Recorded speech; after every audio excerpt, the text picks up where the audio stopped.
نحمدہ و نصلی علی رسولہ الکریم۔ ایک سوال ہمارے پاس ہے کہ روافض شیعوں کی طرف سے اعتراض کیا جاتا ہے کہ جی اہل سنت کہتے ہیں کہ انبیاء علیہ السلام کے بعد سب سے افضل ابو بکر ہیں، پھر عمر ہیں، پھر عثمان ہیں، پھر علی ہیں۔ جو شخص مولا علی کو ابو بکر عمر سے افضل بتائے ایسا شخص کبریٰ بدین اہل سنت سے خارج ہے۔ جبکہ جو صحابہ کرام علیہ رضوان تھے ان میں بھی اس حوالے سے اختلاف آ جاتا ہے۔ روافض شیعہ کہتے ہیں جی حضرت سلمان فارسی ہیں، حضرت ابو ذر غفاری ہیں، اس طرح عبداللہ ابن مسعود ہیں، اس طرح اور کئی صحابہ کرام علیہ رضوان ہیں جن کا موقف تھا کہ مولا علی المزار رضی اللہ تعالیٰ عنہ سب سے افضل ہیں۔ بھائی اس حوالے سے تفصیل کے ساتھ میری ویڈیوز مفتی دانش شادی میرا یوٹیوب چینل ہے، آپ تفصیل کے ساتھ ویڈیو سن سکتے ہیں کہ صحابہ کرام علیہ رضوان کا کیا موقف تھا، نبی کریم علیہ السلام نے اس حوالے سے کیا فرمایا۔ تو سب سے پہلے یاد رکھیں افضلیت سیدنا صدیق اکبر رضی اللہ تعالیٰ عنہ یہ کوئی خالی مولویوں کا مسئلہ نہیں ہے کہ مولویوں نے مسئلہ چھیڑا ہوا ہے یا شیعوں کی ضد میں آ کر بیان کرتے رہتے ہیں جی سب سے افضل صدیق اکبر رضی اللہ تعالیٰ عنہ۔ یہ قرآن مجید کی آیات ہیں اس حوالے سے وَسَيُجَنَّبُهَا الْأَتْقَى إِنَّ أَكْرَمَكُمْ عِندَ اللَّهِ أَتْقَاكُمْ، اور اس طرح اور بے شمار آیات ہیں جس میں اللہ رب العزت نے نبی کریم علیہ السلام کے ساتھ حضرت سیدنا ابوبکر صدیق رضی اللہ تعالیٰ عنہ کا ذکر کیا، اور مفسرین نے پھر اس سے استدلال کیا یہ صدیق اکبر رضی اللہ تعالیٰ عنہ کی افضلیت پر یہ آیات دلالت کرتی ہیں۔ پھر نبی کریم علیہ السلام کے بے شمار حدیث موجود ہیں، الکامل فی ضعفاء الرجال میں حدیث موجود ہے، حضور علیہ السلام نے فرمایا کہ انبیاء علیہ السلام کے علاوہ ابو بکر عمر پہلے والوں، زمین والوں، آسمان والوں، پاس والوں میں یہ سب سے بہتر ہیں، زمین والوں آسمان والوں میں سب سے بہتر ہیں۔ تو یہ اللہ رسول کا حکم ہے، یہ نہیں ہے کہ مولوی اپنی طرف سے باتیں چھیڑیں، اور صحابہ کرام علیہ رضوان کا بھی یہی موقف تھا۔ بخاری پڑھیں، بخاری میں مولا علی کا بھی قول موجود ہے کہ حضور کے بعد سب سے افضل ابو بکر ہیں، پھر عمر ہے، اور عبداللہ ابن عمر کہتے ہیں یہ بخاری میں ہے کہ ہم جماعت صحابہ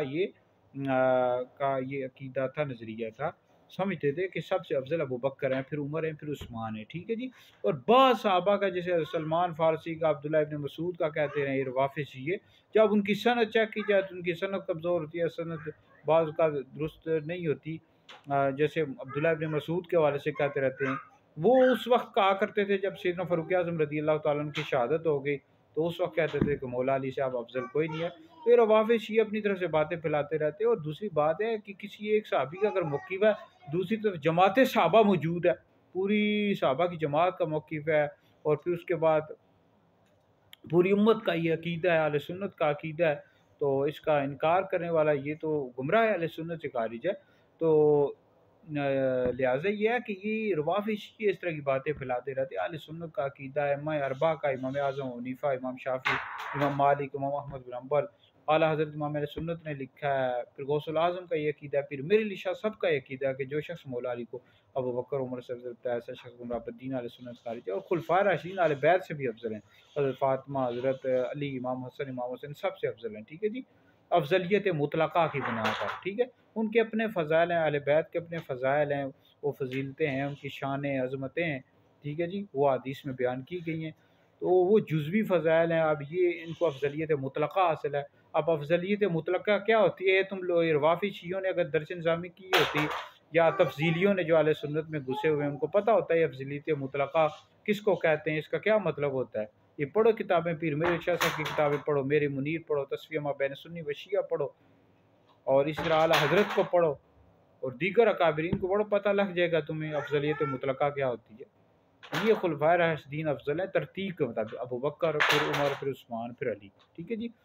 تو لہٰذا یہ ویسے ہی گمراہ کرتے رہتے ہیں کہ صحابہ کا موقف یہ تھا کہ سب سے افضل حضرت ابو بکر ہیں، پھر عمر ہیں، پھر عثمان ہیں، پھر علی ہیں۔ اگر کسی ایک صحابی کا قول ملتا بھی ہے تو ان کا ایک انفرادی قول ہے، لیکن جماعت صحابہ کا یہ موقف تھا، یعنی زیادہ صحابہ کا یہ موقف تھا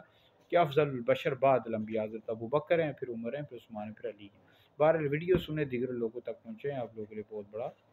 صدقہ جاری ہے۔